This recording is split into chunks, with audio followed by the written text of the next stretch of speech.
Okay, this is gonna be a damn fun video. Man, it's so floppy. That's what she said.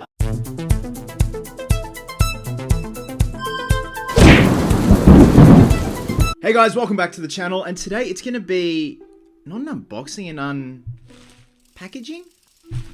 I don't know. Of a very special item just in time for the spooky season. We are at the tail end of September, about to hit October, so the spooky season content has officially begun, obviously, with Behind the Real Elm Street 2. But today, I'm going to be unpackaging a high-end silicone Freddy Krueger mask from a dear friend of mine, James Updegraph, also known as Dark Ride. If you are in the cosplay realm for Freddy Krueger, you know that a Dark Ride mask is top tier in terms of platinum silicone masks. Now, what I mean by platinum silicone masks, it's those silicone masks, very high end, that essentially you put them on and they snap onto your face. It moves with some of your facial features. Now, this is James's latest creation, his Part 1 Fred Krueger silicone mask. Now, stay till the end of this video because I've got a really neat surprise with putting this on, and also my Part 1 costume. Now, the funny thing is, I've never cosplayed as Freddy, like properly, which is weird. Like, I'm the biggest Freddy fan,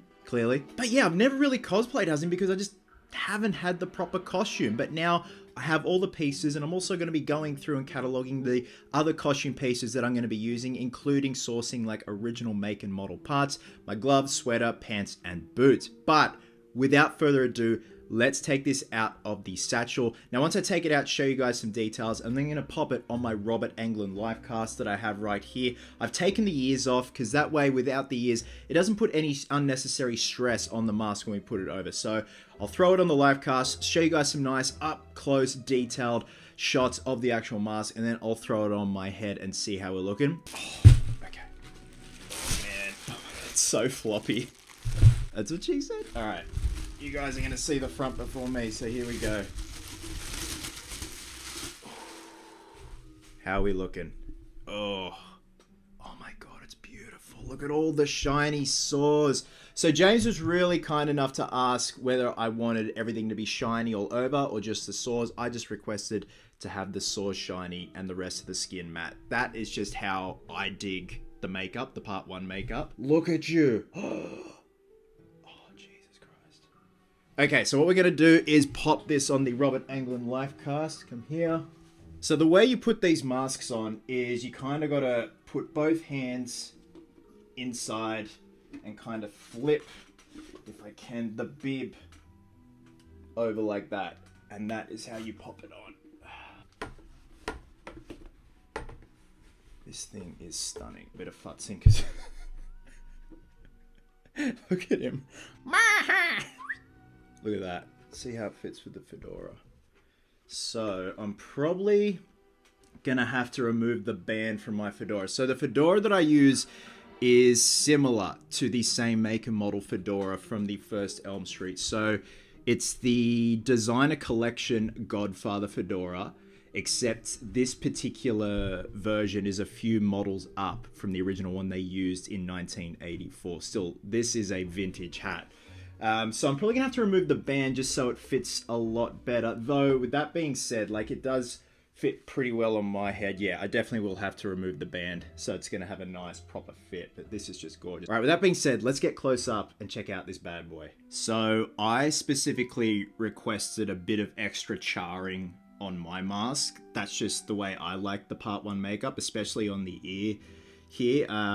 Yeah, I always just prefer the charring, and the makeup does go through various stages of how it looks throughout the first Elm Street. Like, sometimes it's very clean and kind of more akin to like flesh color like that, and just the red open sores, but I really like the extra charred look.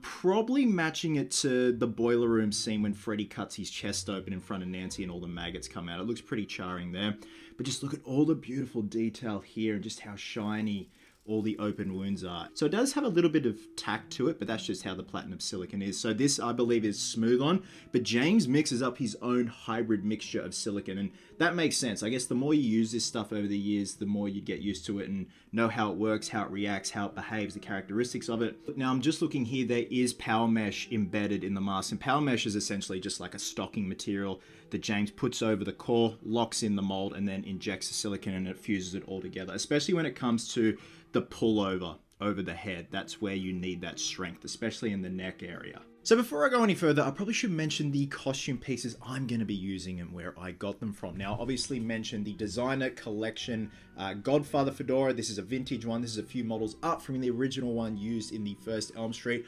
I definitely am going to have to remove that band because at the moment the hat is just sitting way too high on top of my head. So I will be keeping the band because I do just want to have it for posterity because it does have the logo and all that inside. Now, in terms of the sweater, this sweater was made in Germany by a lady named Margaret O and weathered by Tim Richer. Now, as far as I know, Margaret has since retired making sweaters. You know, she did a part 1, 2, 3, 4, 5. I don't believe she did a 6, but I also think she did a verse. So your best bet if you do want one of these or any other sweater from her is to find it secondhand on Facebook groups. So this is probably the most accurate part 1 sweater I have ever seen. And if you are going to part 1, you usually get a large. Now, in terms of the glove, this was made by Tony Gill, who did an incredible job. This is a high-end replica of the Part 1 glove. You know, we've got a Type M copper pipe. We've got high-end replicas of the Case XX P2 10 tomato knives that were originally used on the screen used gloves. So it is a beautiful prop to accompany all of these other costume pieces. Now, when it comes to the pants and the boots, they're pretty generic. The going rumor is that Robert favored Dickies pants and boots. So you can find vintage ones out there. I haven't seen anyone match these screen used boots since the film came out. Like it's the jury's still out as to what make and model they are. If you just get regular run-of-the-mill black work boots and dirty the hell out of them, as well as worker pants. I got mine from Lowe's, just like some old man pants, black ones, and just charred them up and powdered them up and dusted them up. That's the best way to go about it. Now, Robert didn't actually wear prosthetics for his left hand. They just dirtied up his hand. They did make a wound prosthetic, but they didn't go with it. They just sooted up his hand and obviously sooted up this hand for where the palm splits are in the glove. And that's pretty much it. And also stain my teeth with a nicotine stainer. And no, it is not nicotine. That is just the name of the color, which is just disgusting. So I think all that's left to do now is try it on, just give you guys an initial look of how it snaps onto my face, see how it fits with the fedora, and then I think I might give Danielo a call and see what he's up to. And taking these things off always gives me anxiety. It's strong, the silicone is strong, it's got the power mesh in there, but still you can't help but get a bit nervous when pulling these bad boys off. So that's what she said. Now I'm relying on the viewfinder to make me look good.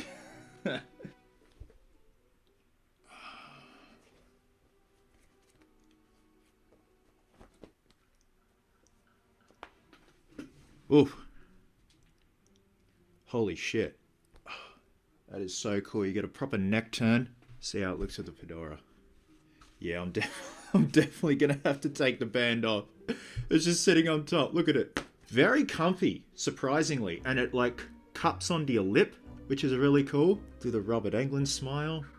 I missed having one of these. And just the fact that you can turn your neck. Alright, with that being said, I'm going to give Danielo and Sarah a call. Hey dude, what are you up to?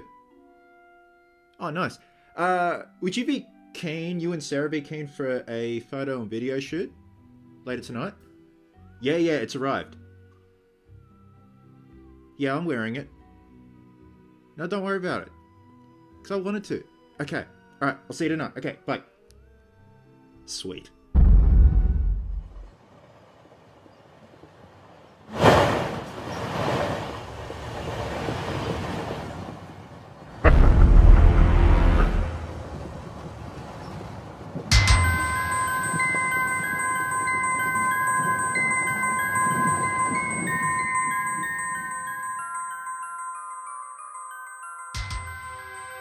One, two. Freddy's coming for you.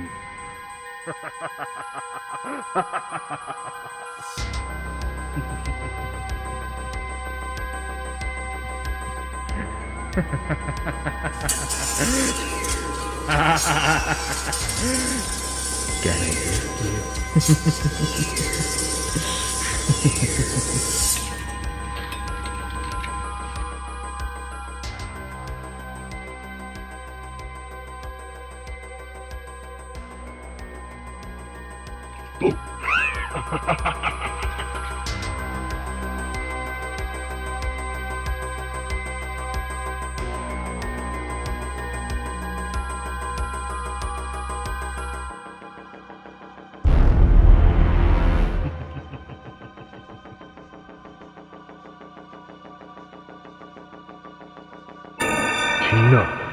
Watch this.